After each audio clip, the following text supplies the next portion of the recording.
Hi everyone, hey, it's Jen Arkfeld for Stamp Silly, and today I've just got a card to show you that I had several people ask, how did you do that? Well, I want you to know it's actually super simple. So I'm going to show you how I created this card. Just a fun little card with the Geometrical stamp set. So let me show you quick. First off, you're going to need a card base, and this is just Whisper White, and it is your regular A2 card size, so it is just 4 1/4 by 8 1/2, and I folded it in half, and we can just set that aside for now. We don't need that right away. Now you are going to need 4 pieces of Whisper White cardstock, and these are 2.5 inches square, and you're just going to want to find your center. So 2.5 inches, that is going to be 1 1/4. So you just want to mark the center on each side. Okay, so 1 1/4 on each side. And whoopsie. And then we're going to score this at angles. And I'm going to show you how to do that with your Simply Scored tool. Okay, so I've got all those marked, and you may not be able to see those little pencil marks, but you need to do that to all 4 pieces of Whisper White. And let me bring in the Simply Scored tool. So what I do here is you need to pick a point, basically, and you can slide this clear over, and I have found if you put one point at the 1 3/4 mark and line that up, then you're going to, your pencil mark is here, so you're just going to score from pencil mark to pencil mark. The key here is you want each of those pencil marks to be in the exact same groove, otherwise you're going to end up off. But again, I found that if I put my point at the 1 3/4 mark, it tends to line up just right. Okay, so you just need to keep turning this and score all the way around.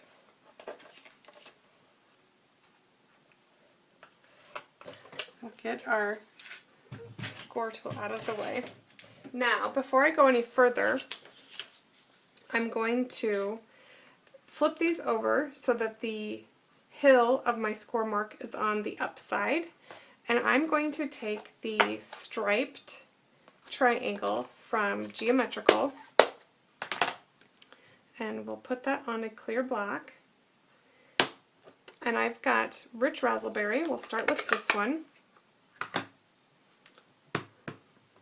And I'm going to ink it really good. This is still an old ink pad. I don't use Rich Razzleberry very often, so it's still the old style ink pad. Okay, so I'm just going to stamp that, and you'll see I'm kind of wiggling it. Actually, not kind of. I'm wiggling it a lot. The reason for that is then I get ink on both sides of that hill. Sometimes you'll end up, and right there I did, sometimes you'll end up with a little white area where the ink doesn't get down into that hill. But I find if you kind of rock the stamp back and forth, it will get in there in that hill. Okay, like that. Okay, so now we're going to clean our stamp and go to the next color. Let me get my stamp cleaned here. I do always, whoopsie, I always stamp my stamp off after I've cleaned it, because sometimes you end up with extra icky residue, and it can kind of make your inks a little bit muddied in color. Okay, so we're going on to Daffodil Delight. You'll notice I'm just putting the point pretty close up to the point of the cardstock. I see I'm getting some goobers, so I don't like that. Just wipe the stamp clean. There we go. Okay, done with that one. Now we'll go on to the next color.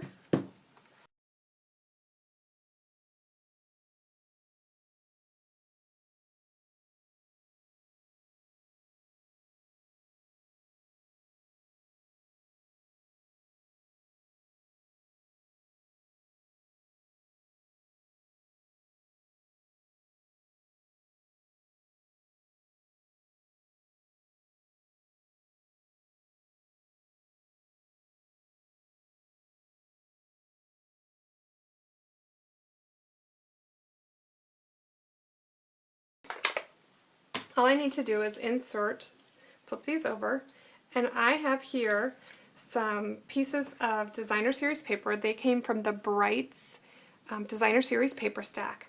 And this one is Bermuda Bay, so it's going to go on the back of what I stamped in Bermuda Bay. And I'm going to just adhere these with some multi-purpose glue so that I can kind of wiggle them into where they need to go.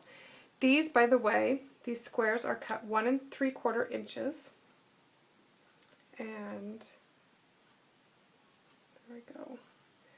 You want them to go into your group, you want them to fit into your score lines just right. So we'll let that dry. And this one is the Melon Mambo.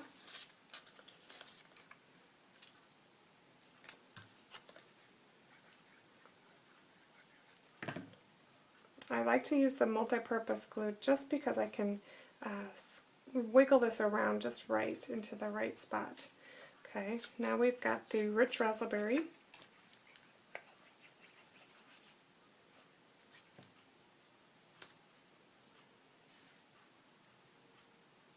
Okay, and then Daffodil Delight.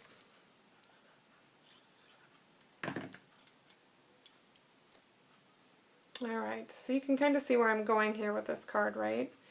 Alright, we'll let those dry and I'll pull this first one back. So now all I'm going to do is fold this over and use your bone folder to really burnish that edge. They may not meet up perfectly, and you know what, that's going to be okay because they're going to sit open anyway. They should be pretty close once you get all done. But again, perfection, it doesn't have to be absolutely perfect. Okay, so it's going to sit like that, and that's not so bad. This one I see I could pull up just slightly, and I'm just going to re-burnish it. There we go. Okay. Alright, so we'll set that aside. Now we'll go on to the next one.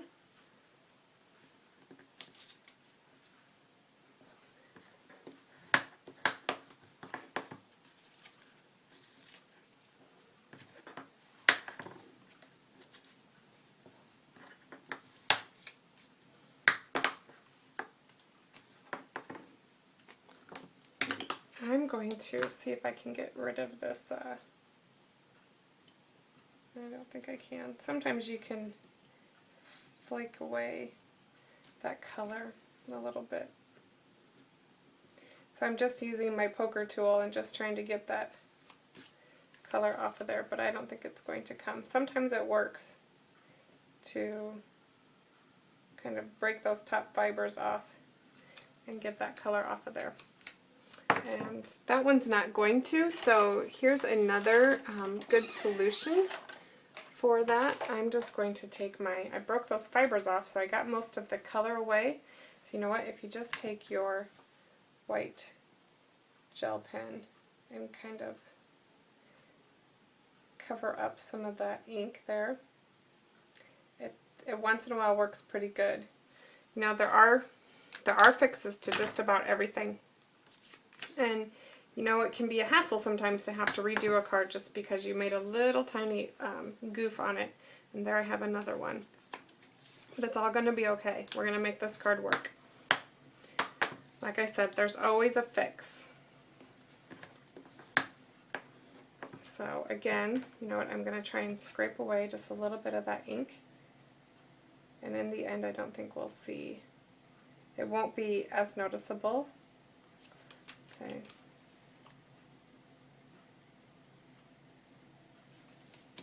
Okay, so now I'm going to take my white gel pen and just cover that back up.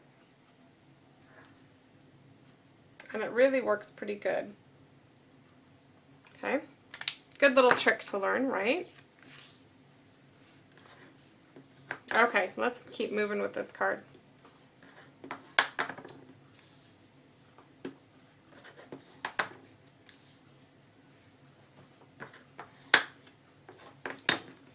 Alright, again, this one I can't get quite to meet in that corner, but I think we'll be okay. Alright, now we're going to move our card base back in here. And I start out just simply by placing these where I want them to go, because you may need to turn one or two of them to make it look just right. Alright? I can see, let's see here. Yeah, one of these seems like it's a little bit, you may have to completely move sides. The bottom here, these bottom two are looking like they're shorter. Now that I've turned them, they were looking like they weren't quite as wide as the top two, but now that I've moved them, they look a little bit better. Okay, so now I'm ready to glue down, and I can kind of see where I need this to go. So I'm going to take these away and leave this one. And I really just, I don't want to move it, this particular one, I don't want to move a whole lot because it's exactly where I want it to be. So I'm just going to lift up the edges and squirt some liquid glue underneath there. And it should work just fine. Okay. That's just because I didn't want to shift my whole card. Okay, now I can move in this Bermuda Bay one. And I'm just going to put some liquid glue on the bottom. And we'll try and get that lined up as best as we can. Alright, and let's go with the Daffodil Delight one back to the top. And slip that in there. You just want to butt those up really good. And lastly, Melon Mambo.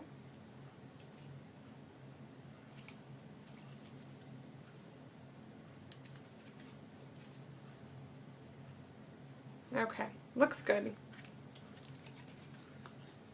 Oops. Alright, now we just need to stamp our sentiment, and I'm going to use that Hooray for Today.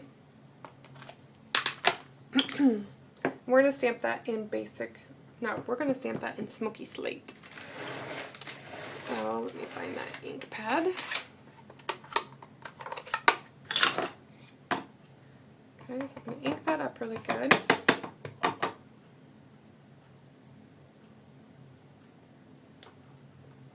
And we'll stamp that on there. Hooray for today.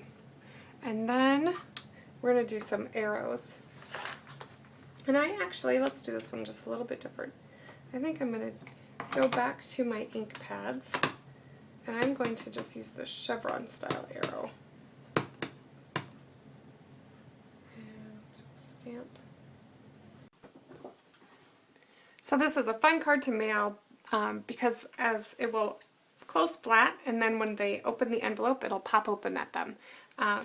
Anyway, I hope you enjoyed today's video, and we'll see you guys later. Thanks for watching Stamped Silly. Bye, everyone.